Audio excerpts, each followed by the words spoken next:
So hello friends, Kuyan here, and today I'm going to react on some new countries right now. Yes, I'm reacting to Geography Now and from Mexico because someone tried to recommended me from trying to react Mexico stuff, and he is from Texas somehow, so I guess he's like interested in Mexican, or maybe he was Mexican that commented on my video. So yeah, I'm actually very excited learning about Mexico and stuff. Unfortunately, I did get copyright from Geography Now's videos. Oh, it's not like copyright, like it's, I guess, for the video to be like, you can still watch them, but it's like there's like a copyright warning from it. But I mean, like, it's really not restricted in some way where your channel is going to die. It's just like a warning where your views is going to be limited, and I guess I have to get hit by that. So I think I don't mind as long as like I can still grow my YouTube. So that's why I hope for you all friends to subscribe to my YouTube channel so that I can like grow for more from 500 subscribers in the future from this year, or maybe 1000 for this year. So yeah, I'm looking forward to it, friends, and thank you for all your support. So let's get right into the video. Finalmente hemos llegado al episodio de México, pero no puedo hacer esto sin un mexicano de verdad. Denle la bienvenida a mi amigo César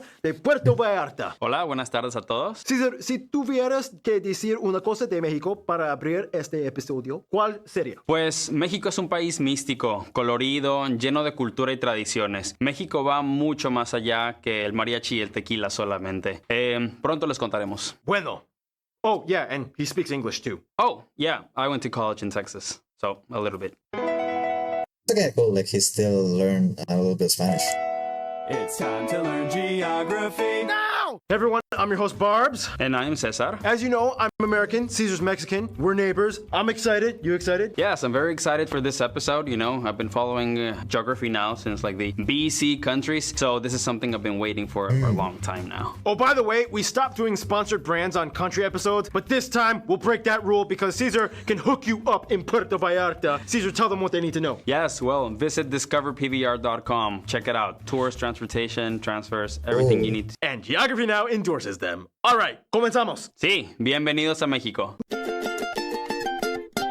Geography. Named after the Mexica people from ancient Aztec times, Mexico is a powerhouse on the world stage. And it's hard to imagine how the entire Latin world, let alone the Western Hemisphere, would operate without it. First of all, Mexico is... Yeah, I'm pretty sure because majority of the Aztecs, or I only know the Aztecs. I know there was like another one of the like the major ancient tribes there. It's actually very interesting, like their culture and stuff too. Located on the southern part of the North American continent, straddling the Pacific Ocean, Gulf of California, and the Gulf of Mexico, bordered by the US to the north and Guatemala and Belize to the southeast. The country is divided into 32 federal entities, 31 states, one of which is called Mexico, and the capital city of Mexico City. Oh, and Mexico City is technically sinking about 10 to 20 centimeters a year because it was built on a lake. Anyway, with a greater metropolitan population over 21 million, Mexico City is the largest city and oldest capital city in the entire Western Hemisphere, and in itself has about the same GDP and economy as the entire country of Peru. After Mexico City, though, the next largest cities are Guadalajara in Jalisco and Monterrey in Nuevo León. And if you come here, you will most likely fly to one of the busiest airports. The capital's Mexico City International, then the second place is actually Cancun, then Guadalajara and Monterrey Internationals. Yeah, we Americans love Cancun and we love going there all the time. And we do too. Just clean up your vomit next time, okay? No promises! Today, Mexico has no territorial disputes. They did once with France over Clipperton Island, but that got settled. Otherwise, the border with the US... Yeah, we know what you're thinking, but hear me out, it actually does have some quirky anomalies. Yeah. For example, on the border with Tijuana, there's a friendship park where you can chat and shake hands with locals of both sides through a fence that goes all the way into the Pacific. Further east in California, two towns split by the border kind of trolled each other. One named itself Mexicali and the other side Calexico. And in Naco, Arizona, the local residents have a That's a very impressive way to like a Lexicano cross-border volleyball game every so often. No, we don't want to sugarcoat everything. Yes, there are certain sections that are more barricaded and strict on the crossings, but besides the complicated nature... But it is very interesting, right? Like, not everything is like very barricaded and such. Behind these issues, there's a lot more to it than most media outlets portray. Speaking of territorial anomalies... In the southern... I wonder how that did change from today's current, Trump administration, because those walls, baby, they need to be bigger and better. Biggest wall I ever seen. They've improved. they're anti-China. State of Mexico, Chiapas has some interesting towns that operate under a system called usos y costumbres, which means something like autonomous customary law. The people, mostly of indigenous descent, govern their own internal affairs, and the government just kind of lets them do their own thing without interference. It sounds kind of scary, but today it's actually kind of a dark fascination that has drawn in a ton of tourists. And finally, let's just get it over with. Just like how we discussed in the Italy episode, everybody knows about it. It's nothing new. To a varying degree of power and disputable boundaries, yes, certain areas of Mexico do still kind of fall under cartel influence. It's a Wait, what do you mean by the Italian? Are there like mafias involved in there? I might actually like watch that. I never actually watched the Italian video from Geography Now. I only watched some of it, like the Sweden. I think I actually missed Switzerland. I did watch the German episode too. I didn't actually watch the American side of Geography Now. So yeah, there's a lot of stuff that I didn't know. I did watch the last, I think it was Zimbabwe was the last country that he ever mentioned here in Geography Now. I did watch that. very strange system run by underground individuals that kind of meshes itself into normalcy with everyday citizens. There are syndicates like the Cartel of Sinaloa in the northwest, the Zetas in the northeast, the Familia Michoacana in the center of the country, and the Jalisco Nueva Generación in the west. Caesar, I'll let you explain this. I think that's like the cartel new generation. I'm pretty sure they're actually the current strongest one. And they're actually causing like a lot of havoc in current Mexico. Today, it's very hard to estimate how many people are still involved and how much money is coming out, since numbers are always changing, especially after the war was declared on the cartels by the government in 2006 by President Calderon. But for what it's worth, the situation is still being dealt with today. Most Mexicans can agree. Yeah, and I'm pretty sure like China is the one who's also the biggest supporter when it comes to these type of wars. That this operation largely failed. A large portion of the violence in Mexico is still caused by disputes between cartels for territory. Thank you, Caesar. Well, I'm glad we got that out of the way because now we can lighten up a bit and talk about the almost infinite number of beautiful, notable spots Mexico has to offer. Some cool man-made landmarks might include places like the Basilica de Guadalupe in Mexico City, UNAM, the oldest university in North America, the Castle of Chapultepec, the catacombs at Templo Expiatorio, Biblioteca Vasconcelos, the tunnel. Whoa, that is like the Basilica de Guadalupe in Mexico City, UNAM, the oldest university in North America, the Castle of Chapultepec, the catacombs at Templo Expiatorio. That's actually so beautiful, man. This is crazy. This type of books is crazy. I could live here all day, man. Biblioteca I love books. Vasconcelos, The tunnels of Puebla, the Plaza de Toros Mexico, the bronze sculptures of Puerto Vallarta, and if you're in for some creepy stuff, the Casa de los Lamentos in Guanajuato, Torture Museum of Hacienda del Cochero, the Mummy Museum in Guanajuato, that creepy doll island of Las Muñecas, and every so often you might come across a Malverde altar. He's the patron saint of drug cartels. They have a patron saint for drug cartels. Whoa. Why do I have a saint for drug cartels? But best for last, there are hundreds of Mesoamerican pyramids and sites. Some are possibly yet to be discovered, hidden in the jungles, but the most famous ones probably being Cholula, which is the largest monument ever constructed. That's still kind of crazy. Like some of these type of sites are still hidden from the jungle, even till today's standards. You know, especially like satellites and stuff, and like how much we try to track every day of our lives from the internet. You know, Constructed according to the Guinness World Records. Monte Alban, Teotihuacan, the Pyramid of the Sun and the Moon. and one of the new 7 wonders of the world, the Mayan Pyramid of Chichen Itza. Keep in mind, we said man-made. I know a lot of you might be wondering, why didn't they talk about all the cool natural sites like the cenotes, cenotes, or the volcanoes and canyons? Well, that's because that stuff will belong in the next section, the geography. Mexico's land is kind of like a piñata, colorful and full of surprises. Dude, a piñata? You really rushed this part of the script, didn't you?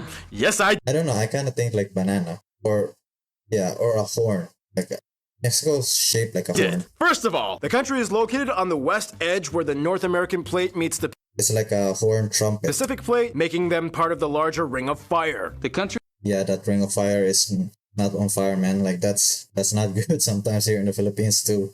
Like those earthquakes and stuff, and also the Pacific is not helping from their hurricanes. is made up of 3 main mountain chains. The Sierra Madre Occidental, which has the largest lake, the Lake of Chapala in Jalisco. The Sierra Madre Oriental, which has the highest mountain peak, or Pico de Orizaba. And Sierra Madre del Sur, which effectively surrounds the large Mexican We also like a lot of Del Sur here in the Philippines too, like Davao del Sur, like some places here in the Philippines, plateau. and Del Norte.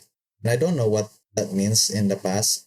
Now I know it's actually a Spanish thing for, south or north. In the middle. A narrow flat valley lies between the Chiapas Mountains, which then swings up to the flat, humid Yucatan to the southeast. Oh yeah, and don't forget the arid Baja Peninsula to the west. At the bottom of the plateau lies the Trans-Mexican Volcanic Belt, where most of the seismic and volcanic activity lies. The country has about 44 volcanoes. The most violent one is considered to be the Popocatépetl, which is less than 70 kilometers away from Ciudad de Mexico. There's also the world's smallest volcano, Cuexcom. Wait, why did you make a city near a volcano and from a lake?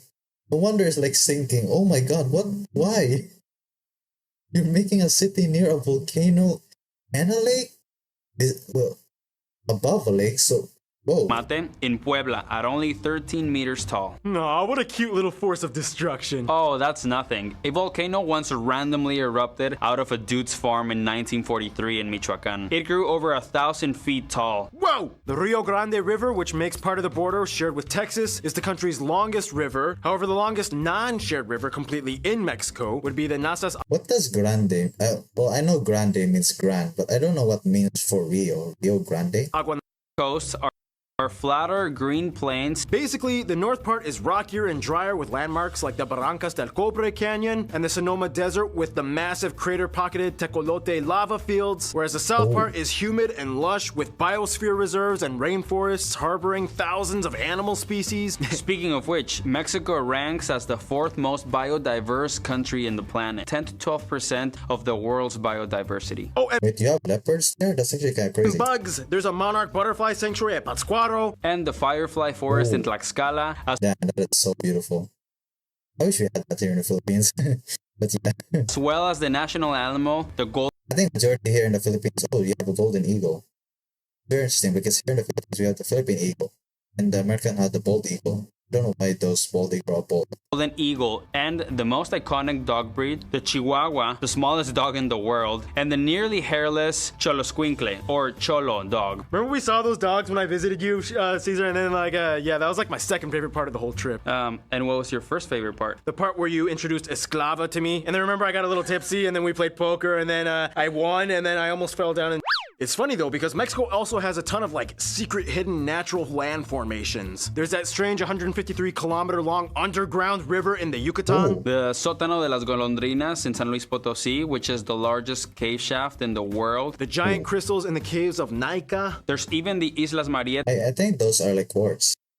which has a hidden beach inside a hole in the island. You almost brought me there, but we couldn't go in. Yeah, unfortunately the weather conditions didn't permit it, but still, visit discoverpbr.com. Yeah, I'll come back and visit someday. Wait, can I come? Yeah, sure. Catch.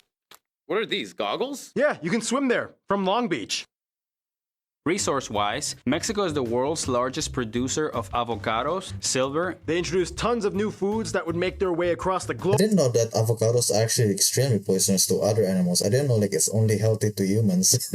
Like I see I did do a research that avocados are actually poisonous to dogs and like cats and extremely poisonous to birds. Like never feed them to birds. Namely the big four: corn, chiles, chocolate, and tomatoes. We would not have pizza if it wasn't for Mexico. Let that sink in. Oh, and dear Mexico, thank you for inventing tajin and chamoy. My life was empty before this discovery. Food-wise, there's too much to... I didn't know that. I might actually want that as my recipe food, like for food recipes in the future. Very interesting. But yeah, I think Mexico is always like very refined with their chili and stuff and like spices and stuff too, like special ingredients for their food. Man, I'm really excited for the food section. cover. But generally speaking, there are 7 regions of cuisine. In the Yucatan Peninsula, they love the anato seeds. They have Mayan dishes like pokchuk. In the south, the tlayudas are very popular. We're already in the food, huh? What are they? Oh, this is a Mexican pizza. It's very interesting. Oh, I actually ate one of these, I think. It's like crispy stuff. It's available here in the Philippines, but they put a lot of sugar on it.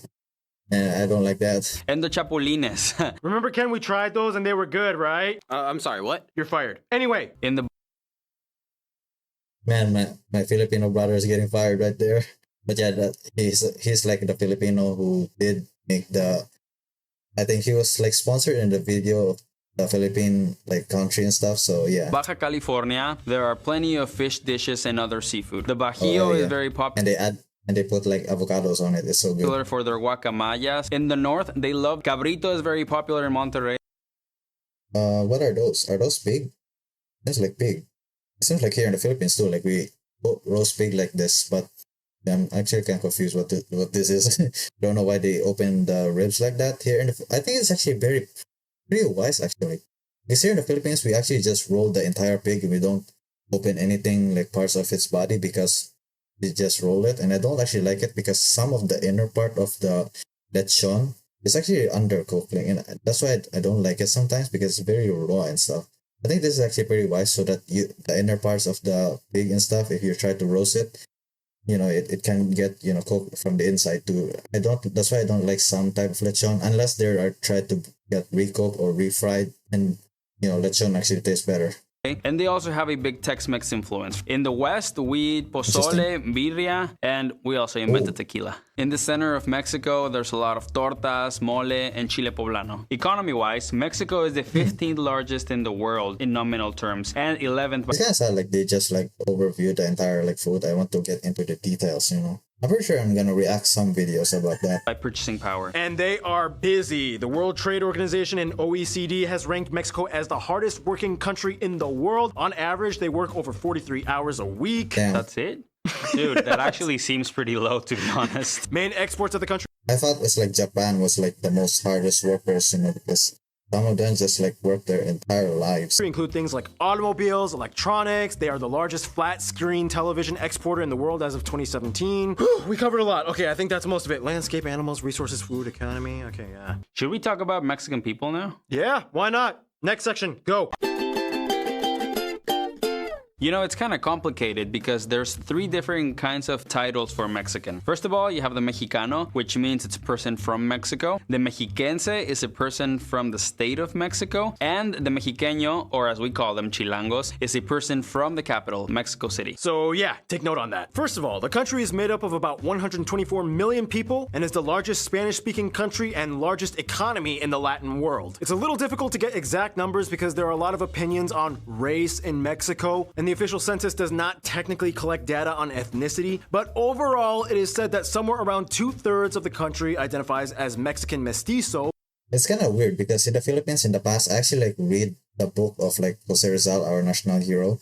He actually used a lot of mestizo words there, like mixed Filipino, mixed Spanish, mixed, maybe like some Latin countries and stuff that I read. And in today's world, here in the Philippines, we don't use that anymore. We don't use the word mestizo. We just call you like chinito or chinita or like Gano, Americana. About 21% identify as predominantly Amerindian, whereas 7% identify as straight up Amerindian. The remainder is made up of other groups, mostly white European Mexicans, while a small group of Asians like Lebanese, Chinese, Japanese, and Koreans exist, alongside Afro-Mexicans, which make up about 1.2%. That is a lot of like diverse, other countries and stuff. Like, I don't know how they even like got to Mexico. Of the population. We use the Mexican peso as our currency, and we use type A and B American style plug outlets, and we drive on the right side of the road. All the countries speak Spanish. However, technically it isn't an official language. The country recognizes 68 other indigenous languages. These tribes each have their own unique story and history that goes back thousands of years before colonialism, as depicted by... I just realized it was the Aztecs and the Incas. I just realized like the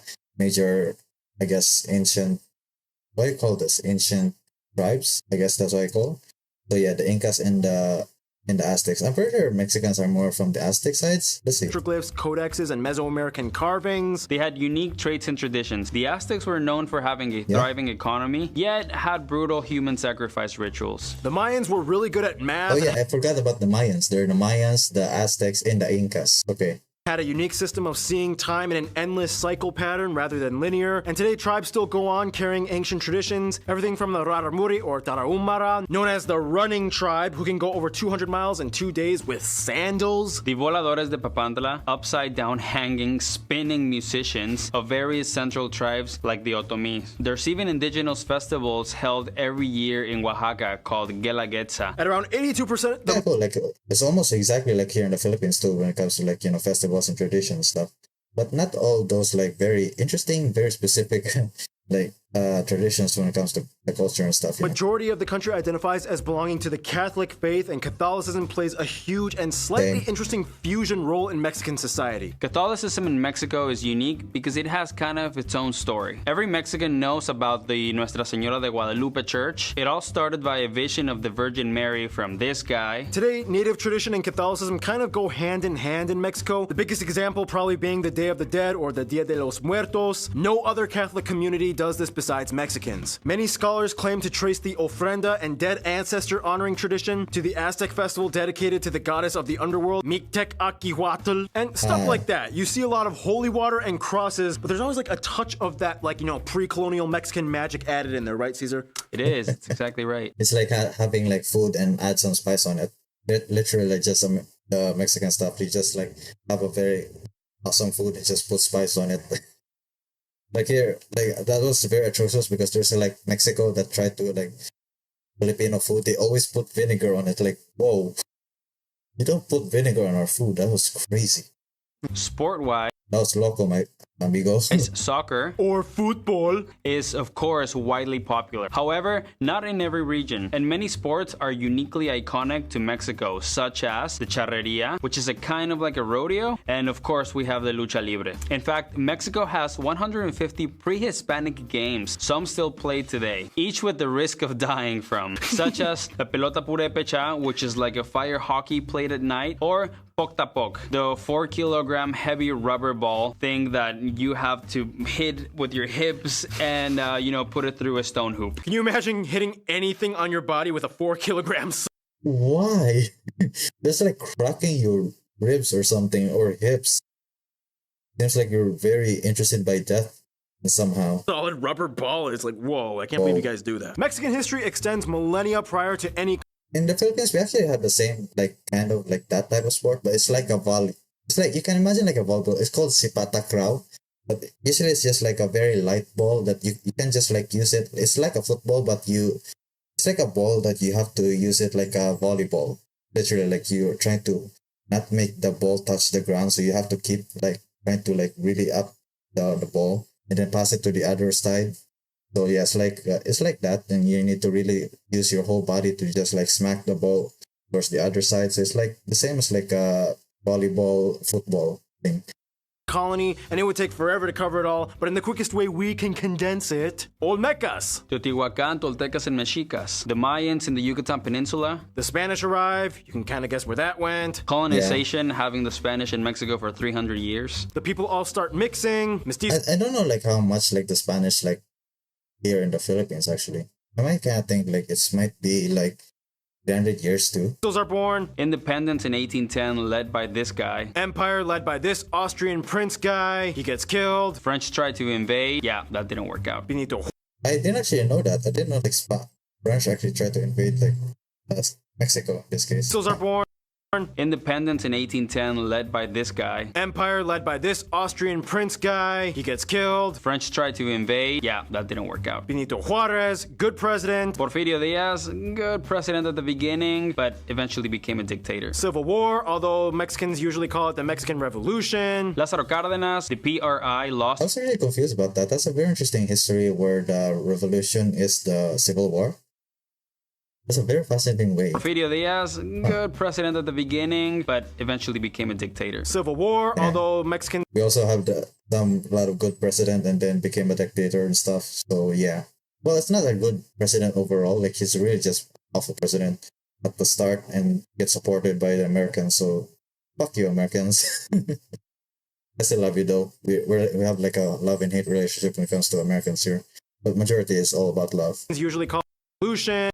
Lázaro Cárdenas, the PRI lost for the first time in over 70 years. Then Mexico's first left-wing president was elected in, and despite geopolitical turmoil, the economy actually still stays relatively steady and doesn't spike or dip, so that's good. And here we are today. Some notable people of Mexico or of Mexican descent may include historical figures like Moctezuma and Cuauhtémoc and Sor Juana Inés de la Cruz, José María Morelos, Josefa Oriste Domínguez, Emiliano Zapata, Pancho Villa, athletes like Oscar de la Hoya, Shakira, Rafa Marquez and Hugo Sanchez, soccer players. singers like Antonio Aguilar, Jorge Negrete, Pedro Infante, Vicente Fernandez, Luis Miguel, Juan Gabriel. Oh, and if you ask any like American Mexican, they all love Selena, actors like Dolores Del Rio. Maria Felix, Roberto Gomez Bolaños. And even though she's not Mexican, Lupita Nyong'o was born in Mexico. And you guys love her, right? We do. Yeah. Diego Luna, Eugenio Derbez, Salma Hayek, Gael Garcia Bernal. Of course, everybody knows Frida Kahlo and Diego Rivera. Alejandro Wait, I don't know them. I actually don't know them. Whoa, I actually want to research that.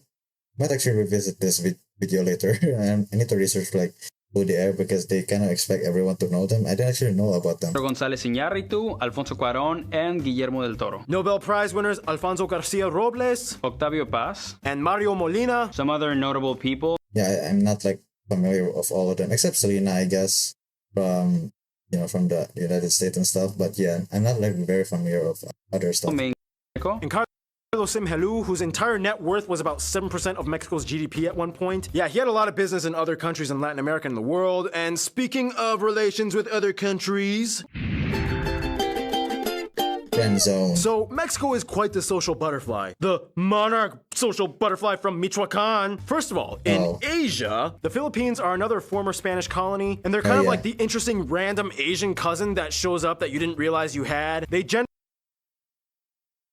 Yeah, we're that type of generally friends, get along, yes. just not in boxing. Japan was the first Asian country to come in contact with Latin America, and today they can Oh, really? Huh? That's actually very fascinating that Mexico like visited Japan first. Huh? Very fascinating. travel visa-free. Japan has opened up factories in Mexico and was the first country to respond after the recent earthquake. And Mexico was the first to send aid after the recent tsunami. In Latin America, most Interesting. Mexicans might say the countries of the Pacific Alliance, Colombia, Chile, and Peru. These countries have not only had a tied history under Spanish rule and do great business with each other, but they also piggyback off of each other's cultures, and they love watching Mexican TV shows and movies. Mexicans love visiting these places. It's almost like they're just visiting extended family. In regards to Spain, all the colonial animosity has died down, fortunately. We're cool now with Spanish people, and they love Yeah, but here in the Philippines, we're not cool with Spanish ever.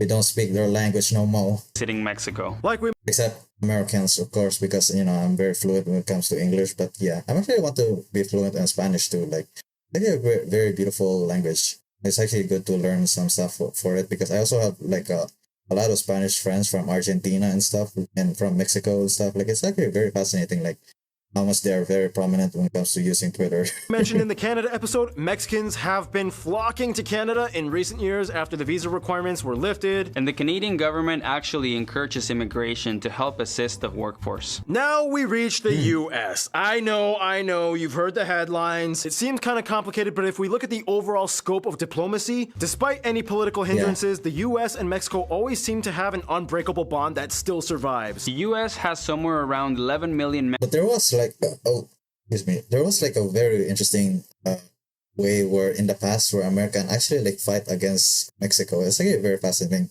time, man. Mexicans living in it today, which makes up the largest migrant group out of all immigrants. Hey, About see, Mexico, like we're not that the same. Like you've been colonized by Spanish, we're colonized by Spanish, and America, fight against you. America like colonized our country. It's crazy, We're not that too far off actually. Like we've been colonized by the same two countries. 80% of Mexico's exports go to the US, and the US makes up about half of Mexico's imports. They cooperate very closely in international affairs, usually backing up similar Western values that the US stands by. And overall, no matter how crazy things get, they can't help but be there for each other in the end. In conclusion, Caesar, what do you think you would say about Mexico? Well, it's almost as if the people of Mexico kind of laugh at the face of destruction. We have volcanoes, earthquakes, drama, but we colorfully play and dance with death. It doesn't bother us. If anything, ironically, it fuels us with Kind of funny, like a lot of like Mexicans don't care about dying or death, even like celebrate it for some reason. Here in the Philippines, we're struggling, man. Struggling about death. No, it's not actually. We have like a lot of typhoons here and like a lot of earthquakes and stuff, but we always smile in the end. And nobody else in the world, we're always like family. That's like our like culture here in the Philippines. even more life. Very well said. Stay tuned. Micronesia. I love like how existential the belief and philosophy or and culture of the Mexicans are like they really like enjoy that or somehow in their culture. Doug, Federated States of Micronesia, is coming up next. Viva Mexico! Yeah, friends, that's the video. I really enjoy it a lot. Like, it's very interesting and crazy. Very local, I guess. Local or locale. You're local or you're very locale. So I don't know what that even means. So yeah, friends, I got to like finish this video, and yeah, I really enjoyed that. Hopefully I can, you know, react to other type of countries. I just really hope I won't be copyrighted next time again and someone is calling on my phone. So yeah, I have to call this. Yeah, friends, thank you for watching and good